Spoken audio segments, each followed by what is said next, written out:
मसूद अजहर के परिवार का खात्मा।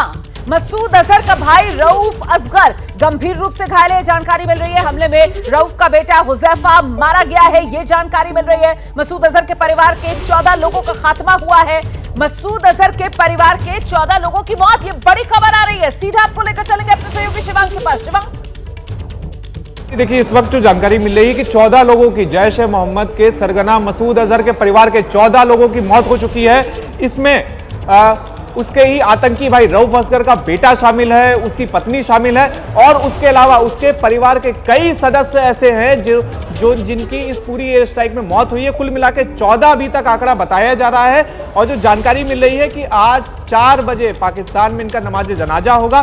तो जिस तरह से ये आतंकी लगातार भारत के ऊपर हमला करते थे, लोगों के परिवारों को एक दूसरे से दूर करते थे, पहली बार जाकर इनको जो ये हरकत करते थे वो हरकत इनके साथ हुई है कि जिस तरह से लोगों के परिवारों को ये दूर करते थे, तो इनके परिवार को ही जिस तरह से एयर स्ट्राइक में इनके परिवार के लोग मरे हैं। और उसके अलावा इसमें यह भी जानकारी मिल रही है कि मसूद अजहर का, उसकी एब्सेंस में जो उसका एम्पायर संभाल रहा था रऊफ असगर, जिसने पहलगाम हमले में एक बड़ी भूमिका निभाई थी, वो गंभीर रूप से घायल है, अस्पताल में भी भर्ती है।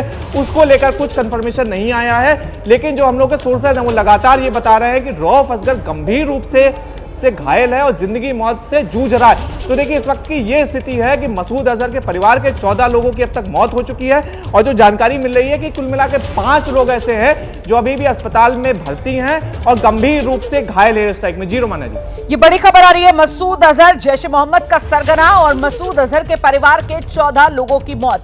महत्वपूर्ण यह हो जाता है कि मसूद अजहर के बाद उसका भाई रऊफ असगर, वो ही कहीं ना कहीं जैश ए मोहम्मद की कमान भी संभाले हुए था और साथ ही साथ जो पहलगाम में आतंकवादी हमला हुआ उसका मुख्य साजिशकर्ता भी ये रऊफ असगर बताया जा रहा है। रऊफ असगर का बेटा हुजैफा की पत्नी, उन 14 लोगों में शामिल मसूद अजहर के परिवार के जिनकी मौत हो गई है। मतलब आतंकवादियों को उन्हीं की जुबान में इस बार सबक भारत ने सिखाया है। कल्पना से भी बड़ी सजा मिलेगी, सजा मिलकर रहेगी, ये वो हुंकार है जो देश के प्रधानमंत्री नरेंद्र मोदी ने 22 अप्रैल पहलगाम हमले के बाद 24 अप्रैल को देश के सामने भरी थी और उसे भारतीय सेना ने सच करके दिखाया है। मसूद अजहर के परिवार के 14 लोगों की मौत, आतंक का खात्मा, आतंक नेस्तनाबूद होता हुआ। और देखिए कितनी बड़ी सजा यहां पर आतंकवादियों को भारत की तरफ से दी गई है। ये तो अभी शुरुआती खबरें हैं, एक तरीके से आप कह सकते हैं ये तो अभी शुरुआत भर है। जो खबरें आने का सिलसिला शुरू हुआ है, नीरज हमारे साथ मौजूद हैं।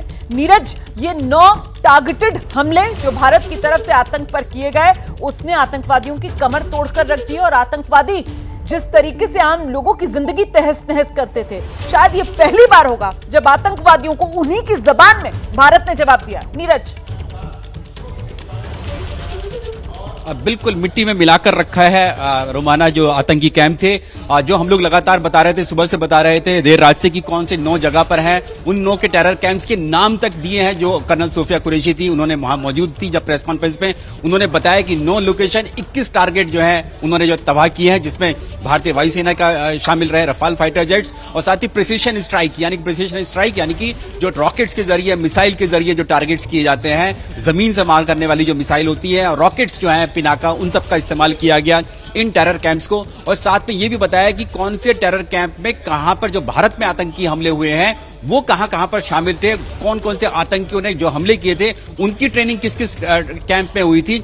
उन ट्रेनिंग कैंप्स को जो है वो निशाना बनाया गया। जैसे महमूना कैंप जो कि सियालकोट में है, जो हिजबुल मुजाहिदीन का सबसे बड़ा टेरर कैंप माना जाता है, जो कि इंटरनेशनल बाउंड्री से 15 किलोमीटर दूर। सरजाल कैंप जिसमें जैश ए मोहम्मद का टेरर कैंप था, जो कि अंतर्राष्ट्रीय सीमा से हमारी सांबा कठुआ से 8 किलोमीटर की दूरी पर था, वहां पर। बरनाला कैंप जो रजौरी के ठीक सामने हमारा है, बरनाला कैंप।